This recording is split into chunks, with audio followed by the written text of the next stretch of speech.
Alors nous sommes partis pour faire la vidéo. Je colle. T'es prête? Oui. On peut y aller. Merde. C'est reparti. On est mal barré. On est mal barré. On est mal barré. Venez nous aider. Bref, on commence. Oui. Bonjour, donc aujourd'hui je suis très contente de vous retrouver. Aujourd'hui on se retrouve encore dans la playlist études et j'avais interviewé Jade pour les études D'école d'infirmière. d'école d'infirmière. Donc si ça vous intéresse, restez dans la vidéo. On va commencer comme d'habitude, comme toutes mes vidéos d'études, par le bac et tout ça. Et après on va parler vraiment de concrètement ce que c'est, les études d'infirmière. Et après ses conseils, ce qu'elle pourrait vous donner comme expérience et voilà. Donc si cette vidéo vous intéresse, je vous laisse avec la suite. Jade, première question que je pose à tout le monde. Qu'est-ce que tu veux faire plus tard? Alors, Bon, infirmière. logiquement, Mais voilà. L'école d'infirmière permet d'être infirmière. ouais. Ce qui permet aussi d'être aide-soignant, parce que quand on fait les études d'infirmière, généralement, au bout de la première année, si on a validé assez de compétences ou si on a eu des bonnes notes à certains partiels clés, on est aide-soignant. Voilà. D'accord. Donc même si on n'aboutit pas à la fin des 3 ans de l'école d'infirmière, on peut avoir un diplôme et quand même travailler. Donc ça c'est aussi un bon avantage. Donc ça veut dire que tu peux être, à la fin de tes études d'infirmière, tu peux être infirmière, aide-soignante. Voilà, tout ça va. j'en parlerai après. Ok, et quel bac t'as fait? Alors j'ai fait un bac S, SSVT, après voilà, option européenne mathématiques, la D'accord. section européenne. Voilà. Ok. Et quelles étaient à peu près tes notes? Et comment ton bac t'a aidé pour tes études d'infirmière? Alors, premièrement, c'est pas obligatoire de faire un bac S pour ces études-là. Ouais. J'ai eu, mes notes, je m'en souviens pas exactement, mais j'ai eu une tranche à peu mention près. assez bien. J'ai eu des lacunes en maths. Ouais. Donc voilà, les maths c'est pas non plus quelque chose d'essentiel. Voilà, j'étais à peu près moyenne partout, je devais avoir à peu près 13 partout. Ah oui, ok. Voilà, c'était pas non plus des notes grandioses, mais Ouais. voilà, je m'en suis sortie quoi. D'accord. Et donc le bac S, pour ces études-là, ça m'a un petit peu aidé bien sûr, mais parce qu'on a besoin de bases en biologie, anatomie, avoir une certaine aisance avec les calculs. Ouais. Ah d'accord, donc par exemple quelqu'un qui fait L, pas option maths, ça peut être compliqué? Ça ou peut être pas? compliqué, mais après, il faut juste s'y remettre. Bon, après, Ouais. ce qu'on nous demande comme mathématiques en école d'infirmière, Ouais. ça reste simple. Hein. C'est des Ok. calculs, des... C'est le même niveau que la terminale, à peu près. Moins? Moins, je Bon, pense. ça va. C'est de la logique. C'est Ok. de la logique. Bon bah voilà, pour les personnes qui sont en L et qui galèrent ou qui stressent un peu, au moins c'est bon. On a des personnes qui sont L dans notre promo, on a des personnes qui ont fait STMG. J'ai un ami qui a fait STMG et qui n'a jamais eu de rattrapage, qui a toujours des notes extraordinaires. C'est un branleur. C'est un branleur, mais voilà, il s'en sort très bien, c'est hyper accessible. Ouais. Et le bac qui est, je pense, le plus adapté, c'est ST2S. Parce D'accord. qu'avec le bac ST2S, c'est déjà dans le social, c'est la santé, vous avez déjà fait des stages avant, vous êtes prêts quoi. Vous êtes prêts et vous avez vraiment eu des cours axés sur le métier d'infirmière, Ok. tout ce qui se rapproche à la santé. D'accord. Et du coup, après ton bac, t'as fait un concours, c'est ça, tu m'avais dit ça? C'est ça. T'as fait un concours, est-ce que tu peux nous parler, parce que j'ai entendu parler que les concours d'infirmière étaient quand même assez compliqués et assez stricts. Est-ce que tu peux nous parler de la difficulté, de comment tu t'es préparée et voilà, est-ce que c'était difficile? Alors, j'ai passé mon concours d'infirmière, pour rentrer à l'école d'infirmière, en même temps que le bac. Je me suis dit, je passe un seul concours parce que le bac en priorité, ça va m'ouvrir plus de portes et j'ai juste envie de voir à quoi ça ressemble. J'ai envie de voir à quoi ça ressemble ce concours et voilà, ça passe, c'est très bien, j'aurai de la chance et si ça passe pas, je ferai une année de prépa comme on propose généralement. D'accord. Il y a des années de préparation au concours. Ok. Et c'est une année? C'est une année. D'accord. C'est une année, voire quelques mois uniquement. D'accord. Et du coup, quand tu l'as passé, est-ce que c'était difficile pour toi? C'était pas difficile. J'ai fait une semaine de préparation au concours dans l'école où je suis maintenant, car ils proposaient ça pendant les vacances. Et c'est bien ça. ouais. Ils proposaient des cours de maths, ben voilà, c'est des conversions, mètres, kilomètres, litres, millilitres, parce que on fait beaucoup de calculs de doses pour les perfusions, les trucs, c'est con de se tromper. C'est très con. Et ils proposaient aussi des exercices d'écriture, des tests psychotechniques aussi. D'accord. C'est tout ce qui est dans le concours en lui-même. Donc c'est l'essentiel en fait, c'est l'essentiel regroupé dans une semaine. Et ça m'a aidé, cette petite prépa d'une semaine, parce que j'ai passé mes concours. Donc c'était séparé l'écriture. On avait un sujet, il fallait répondre à des questions, donc 50 lignes, donc pas 49, pas 51. 50 lignes. 50 lignes. Oui, de toute façon, le bac, c'est un peu la même chose. Hein. Voilà. C'est 31 lignes et pas plus. Voilà. Et si ça peut vous aider, voilà, juste histoire de voir le sujet sur lequel je suis tombée, c'était les chômeurs de plus de 50 ans. Donc, en amont, il faut se renseigner, il faut regarder beaucoup la télévision, mais pas des conneries, bien sûr, les JT, les trucs, les actualités, il faut être assez au taquet. Je pense que comme tous les concours. Hein. Comme tous les concours, c'est clair. Culture G, c'est hyper important. Voilà. Donc ça, il me semble que j'avais eu 15. Ok. Voilà. Ensuite, il y avait des tests psychotechniques. Alors c'est quoi psychotechnique? Des tests psychotechniques, ça peut être des suites de cartes, de dominos. De logique alors? Voilà, c'est vraiment de la logique. Donc ça, je me suis entraînée avec des petits livres qu'on peut acheter en librairie, n'importe où, je pense en magasin. Ça ne doit pas coûter très cher, et puis ça regroupe vraiment un grand panel d'exercices de logique qui pourraient vous aider par la suite pour les concours. Donc ça m'a vraiment aidé. Et puis après, il y avait une partie mathématique, et cette partie mathématique... Qui fait toujours un peu mal. C'était des calculs, comme je vous l'ai dit tout à l'heure, comme on nous a fait à la prépa, des conversions, voilà. C'était rien de... Très difficile. Très difficile. Mais après voilà, sachant que je sors de S aussi, peut-être que j'avais une aisance avec ça. Bah t'en as bouffé des maths quand t'es en S, donc... J'en ai bouffé. Donc ça n'a pas été dramatique. Donc à l'issue de cette partie écrite que l'on a au concours, on est éventuellement reçu au concours oral si on a plus de 7. Alors ça c'est le plus stressant, le concours oral. Voilà. Donc on tire un papier, on doit argumenter sur un sujet pendant une dizaine de minutes. Ça peut être tout et n'importe quoi, hein. Mais ça peut être l'alcool des jeunes, ça peut être plein de trucs différents. Et t'argumentes comment développer sur ça avec tes compétences que t'as appris pour ce que tu dois préparer pour le concours, ou tu dois toi-même voir, enfin ils veulent voir tes capacités d'adaptation à ce sujet-là. Enfin, comment tu dois te préparer? Est-ce que c'est déjà préparé en amont et tu sais à peu près ce que tu as ou pas du tout? C'est surtout pour voir la capacité de réflexion de chacun. Ah oui. L'alcool et les jeunes, si on dit uniquement que des choses banales relayées par tous les médias, au final ça n'intéresse pas les personnes qui sont là. Ce qu'ils veulent voir, c'est voilà, cette personne elle est partie approfondir et puis elle a mis plusieurs sujets en confrontation, et puis voilà, c'est ça qu'ils veulent voir. C'est quelque chose de fourni quoi. C'est quelque chose de fourni, que la personne puisse argumenter et qu'elle soit franche. Si le sujet ça ne l'a pas inspiré, elle peut le dire librement, et puis voilà, ça ne va pas inspirer, mais je vais vous parler de ce que je sais et on va voir ensemble.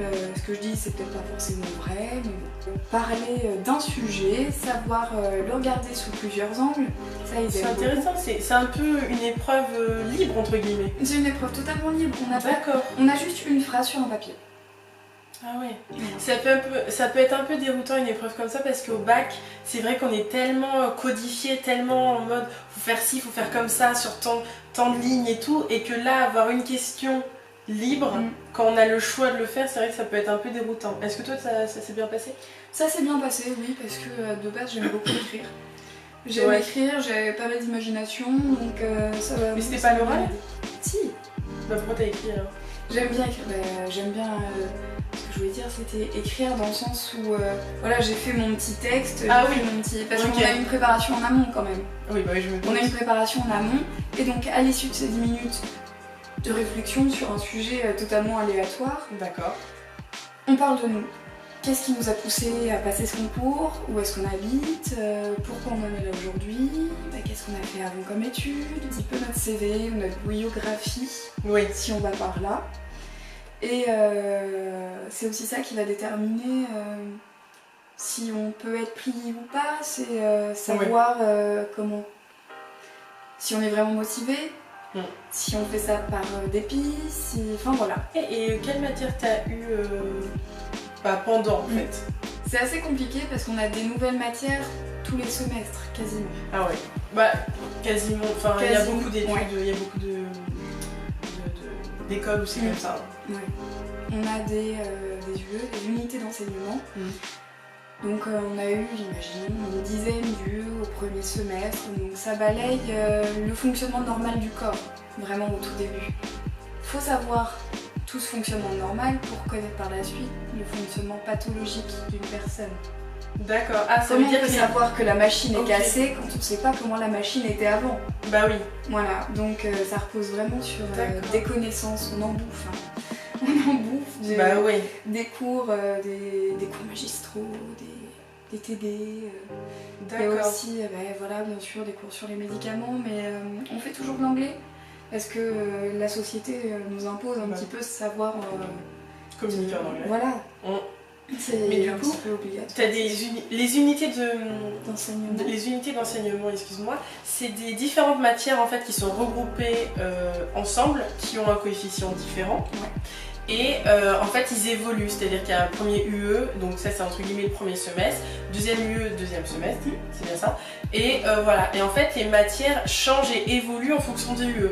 Par exemple, ça va être au début UE 1, 2, S1. C'est ça. On peut avoir UE 1, 2, S2 et un autre qui se rajoute en complément du UE 1, 2, ça va être l'UE 1. Et les matières évoluent en fonction des UE, c'est-à-dire que tu vas avoir la première UE base, je sais pas, apprentissage du corps humain, entre guillemets, et le deuxième UE, approfondissement du corps humain. Ça va être l'évolution. Et il y a beaucoup d'études, moi en DUT c'était comme ça, je pense qu'en école de commerce c'est à peu près la même chose, c'est toujours un peu l'évolution des matières.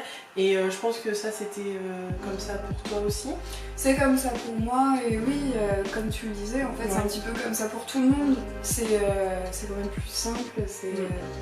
Est-ce que tu peux nous parler des stages et des options que tu as pu avoir pour ton année? Parce que là tu es à combien d'années là? Je suis en deuxième. Tu passes en troisième. Et là je vais passer en troisième année en septembre. Ok. Donc j'ai pu avoir pas mal de stages. Les stages sont réglementés, donc il est obligatoire de faire, imaginons, 3 stages de 5 semaines dans notre école, parce que je sais que ça fonctionne pas comme ça partout. C'est ça? Non, 5. 5 ça semaines marche par 5 semaines. Par an? Non, enfin c'est variable. Donc en première année, on a eu 3 fois 5 semaines réparties dans toute l'année. D'accord, ah oui, c'est pas collé. Voilà, cette année, donc en deuxième année, on a eu 4 stages de 5 semaines. D'accord. Et l'année prochaine, j'en aurai 5, il me semble. C'est bien ça, parce que comme ça, vous pourrez vraiment pratiquer. Ouais. Et est-ce que tu peux nous parler, parce que tu m'avais parlé en off, de la spécialité que tu veux faire? Alors, moi je suis plus attirée par la psychiatrie. La psychiatrie, c'est quelque chose que je trouve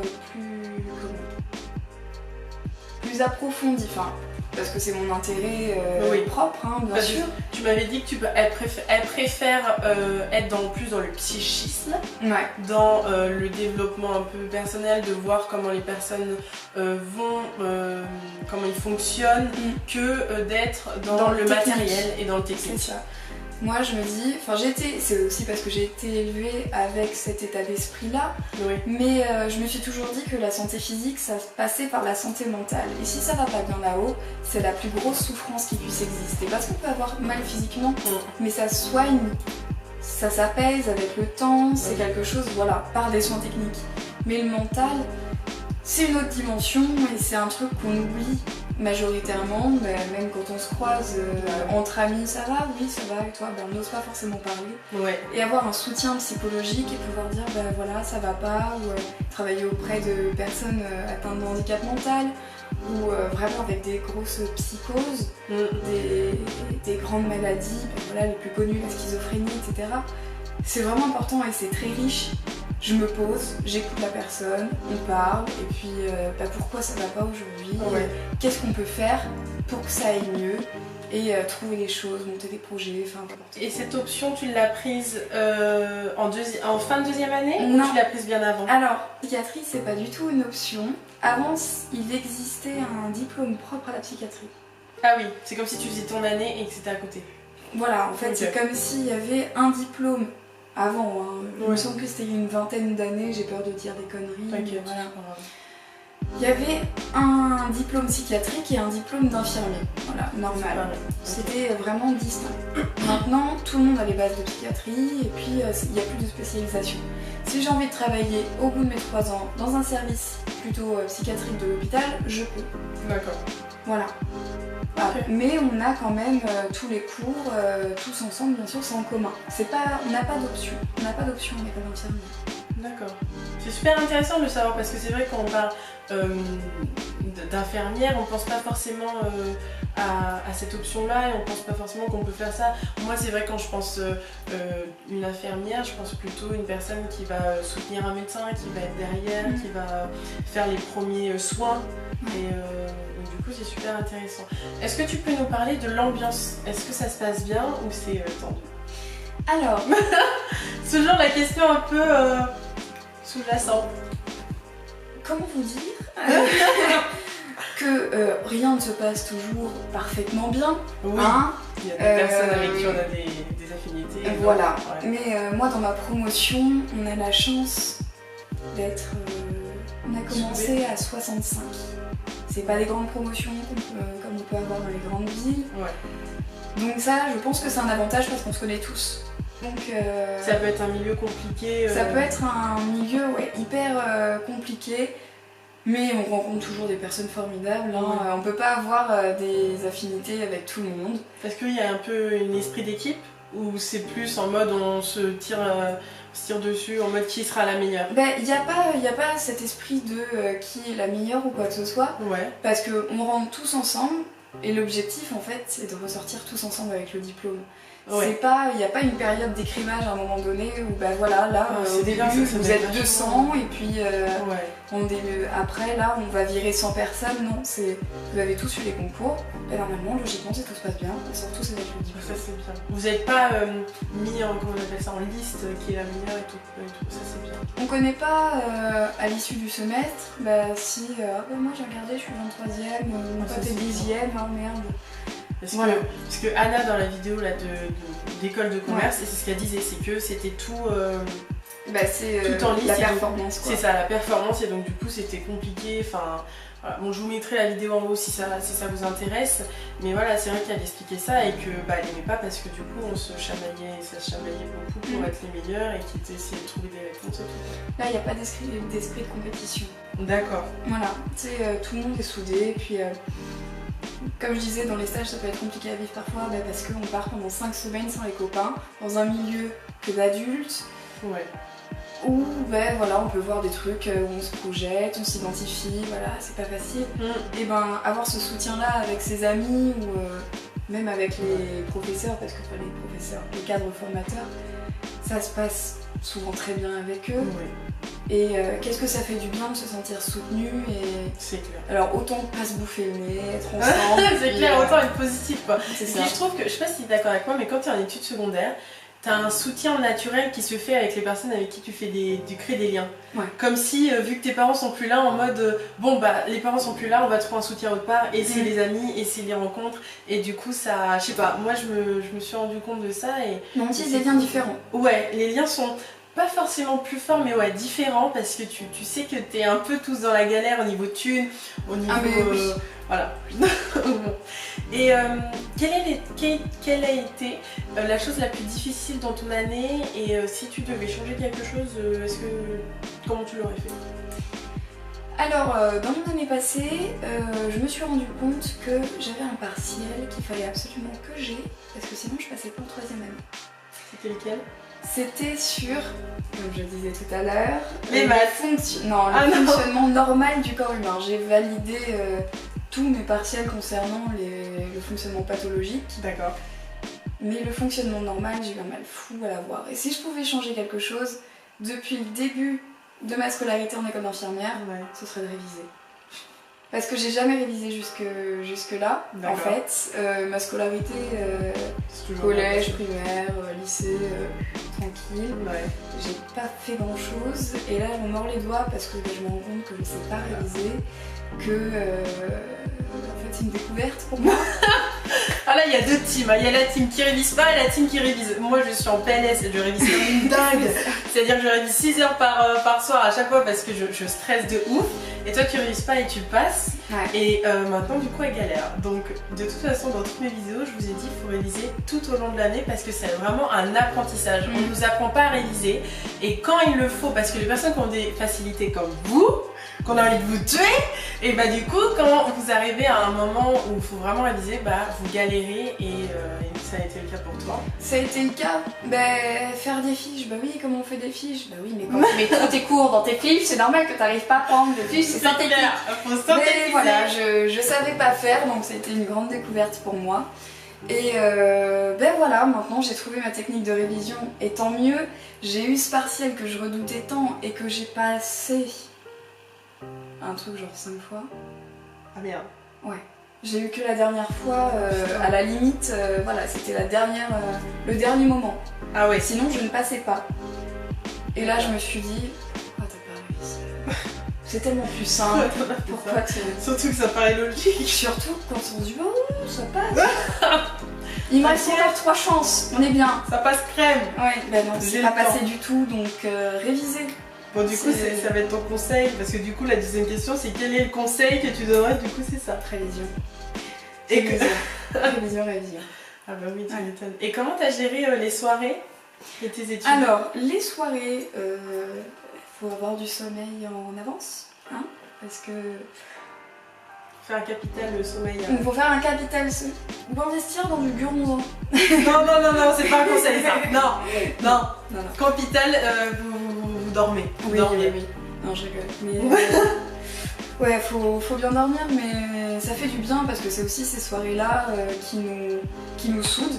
Comme on disait tout à l'heure, on crée des liens, on décompresse. Avec les stages, c'est pas facile. Il y en a qui révisent beaucoup, donc je ferai bientôt partie de cette team révision, mais pour l'instant ce n'est pas le cas. Et voilà, c'est ça aussi qui permet de souffler et de se dire voilà, ça existe, on a une vie aussi, on est bien, et puis généralement c'est bien connu que dans les soirées infirmières on lâche les chevaux et ça fait du bien. Oh, mais c'est sûr, ça fait du bien. Et du coup tu gérais comment l'organisation Bon, toi tu vis avec ta mère, donc c'est différent avec t'as pas d'appartement, mais du coup comment tu gères l'organisation entre tes cours et tes soirées? Est-ce que c'était compliqué pour toi à un moment ou t'as toujours trouvé l'équilibre? Pas du tout en fait, parce que nos soirées c'est pas tous les jeudis soirs ou des trucs comme ça. Et puis dans mon école on a un bureau qui s'appelle, enfin c'est une association qui s'appelle l'Association des Tuniques Blanches et j'en fais partie. Donc c'est nous qui organisions les soirées et voilà, il y avait rien de bien méchant en fait. On fait des soirées, on essaie d'en faire tous les mois, Mais il n'y en a pas beaucoup. Il y en a pas beaucoup, enfin on aime bien aussi se retrouver entre nous, entre copains, mais voilà, c'est deux choses totalement différentes. Là on privatisait un petit peu un bar, enfin voilà. D'accord, oh, bah, c'est sympa. Le bar ouvrait pour la soirée étudiante et venait qui voulait, et puis voilà quoi, c'était... Ça reste occasionnel. Pour nous, ça restait quand même occasionnel, ces grosses soirées-là, quoi. Après, on pouvait se permettre de se faire des grosses soirées, mais... Ouais. Parce que c'est vrai que dans mon école, quand j'ai fait mon DET technique de commercialisation, les soirées, en fait, c'était tous les jeudis. Et c'était, pareil que toi, un peu du même style. Il y avait la maison des... Je sais pas si ça s'appelle la maison, c'est pas la maison du lycée, du coup, c'est la maison... Ouais, en gros, c'était une maison qui organisait toutes les soirées étudiantes, et donc du coup on privatisait un bar, mais c'était tous les jeudis. C'est pour ça que voilà, le taux de soirée n'est pas forcément le même partout, parce que il n'y a pas forcément un engagement et il n'y a pas forcément l'envie d'en faire plusieurs. Et que là, toi t'en as moins, moi c'était tous les jeudis, donc forcément t'avais plus d'incitation, et du coup ça peut être différent en fonction des études. Mais après, quand on est en cours, on nous oblige à y aller bien sûr, certaines personnes préfèrent rester tranquilles. Mais si on n'en fait pas beaucoup aussi, c'est parce que nous, on est une petite école, on n'est pas énormément, donc... et puis voilà, je suis pas dans une grande ville étudiante non plus. Donc les jeudis soirs, dans ma pure ville, c'est tranquille. Voilà, mais puis c'est bien aussi. Mais voilà. Est-ce que tu as autre chose à dire ou tu as d'autres conseils à donner C'est aider les gens, c'est tendre une main. Alors ce que je dis, c'est utopique. Vraiment, on s'en fout, tu ça passe pas. Ouais, mais je veux leur dire aussi que c'est pas totalement comme ça parce que c'est beau, c'est avec l'humain, mais c'est dur parce que voilà, on a les collègues, on a les médecins qui sont au-dessus, enfin voilà, c'est toute une histoire de hiérarchie aussi. Mais voilà, si vous avez envie, si vous sentez que vous avez des capacités à y aller, si vous voulez donner votre personne, parce que vous allez beaucoup donner. Surtout en psychiatrie. Ouais. Parce que, tiens, je vais te poser une dernière question. Comment tu fais? Parce que moi, par exemple, je pourrais pas être en psychiatrie et faire de la psychologie, entre guillemets, parce que t'en fais un petit peu, même si t'en fais un peu. Comment tu fais pour pas forcément ramener ça à la maison? Tu vois, genre quand quelqu'un te raconte quelque chose d'extrêmement difficile et tout, toi, comment tu vas gérer ça et de pas le ramener à la maison et de pas le prendre pour toi? Parce que moi, c'est vrai que je suis hyper sensible et quand on me confie quelque chose, quand on me dit quelque chose de difficile, en même temps, j'ai travaillé sur moi, mais voilà, ça me touche beaucoup. Il y a des soirs où je pleurais parce que ça me touchait trop son histoire. Et toi, comment tu pourras gérer ça? Mais en fait, on nous dit en cours qu'il faut parler. Il faut parler, il faut se vider, Et il y a quelque chose qui est super important, c'est en stage, vous avez des collègues. Bien sûr, il y a les infirmières qui sont là et qui savent qu'on est étudiant. Et quand on est étudiant, on n'a pas les bagages pour tout supporter. Bien sûr. Et du coup, on nous dit, mais parlez entre collègues, allez boire un verre, voilà, dans la salle de pause, mais libérez-vous, rigolez, parlez de ce qui vous a choqué. Ou alors, on a encore une fois nos cadres formateurs qui sont là, et puis si on a envie, on les appelle, on prend rendez-vous, on lâche tout. Ouais. Et rien que le fait de parler, ça permet de pas garder. Tu mets tes mots sur tes émotions et c'est ça, c'est le début de la compréhension de ce qui t'arrive en fait. Exactement. C'est ça. Et puis on nous apprend aussi à pas nous projeter parce qu'on voit des histoires de vie très difficiles. On voit des choses qui peuvent être, on voit une personne, imaginez, on part en stage en maison de retraite, ça part du cadre de la psychiatrie, mais c'est pour montrer qu'en fait ça, vous aurez toujours ce souci-là de parler pour vous libérer. Vous voyez une personne en maison de retraite, cette personne ressemble à votre grand-mère, ou alors, je sais pas, il y a des similitudes, elle a une maladie, j'ai une personne de ma famille qui l'a aussi. Comment ne pas faire de favoritisme? C'est ça. Comment, au contraire, ne pas se bloquer et dire non, cette personne, je vais pas aller la voir parce que ça me rappelle un tel, c'est trop dur, je peux pas. Parler. Parler et puis prenez de la distance, quoi. Ouais. C'est votre métier et puis...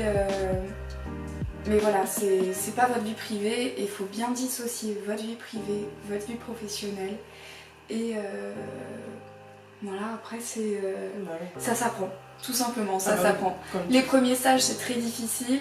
On m'avait envoyé en oncologie, donc c'est la cancéro. Et si j'en avais pas parlé de ce premier stage, étant la cadette de la promotion, j'avais 17 ans en commençant, c'était pas évident, hein. Donc j'ai parlé et j'ai pleuré tout ce que je pouvais. Mais de toute façon, ça fait du bien de pleurer ça. Mais c'est ça, si j'avais gardé tout ça en moi, je pense que j'aurais pas continué les études parce que ces études c'est difficile. Mais ça c'est sorti à un moment donné et c'est comme ça en fait qu'on avance. Ne restez pas seul quoi. Ouais, restez pas seul, mais c'est quand même une super expérience. Bon, t'as fait une super réponse. Merci. C'est super à l'aise, tu devrais venir avec toutes mes vidéos sur ma chaîne parce que à chaque fois. Bon, en tout cas, j'espère que cette vidéo vous aura plu. Pour les personnes que ça intéresse, j'en ai fait d'autres. J'ai fait école de commerce. École de commerce, elle connaît mieux les trucs que moi. Elle va venir avec moi. École de commerce, STAPS. Et il y en a plein d'autres qui arrivent. J'ai fait aussi avec Logasquier la psychologie. Donc voilà, si ça vous intéresse, je vous mets tout ça en barre d'infos. Et voilà, je vous fais de gros bisous à une prochaine vidéo et n'hésitez pas à vous abonner. Ciao. Bon nickel. Allez, t'es super à l'aise. je fais du théâtre. Je fais du théâtre.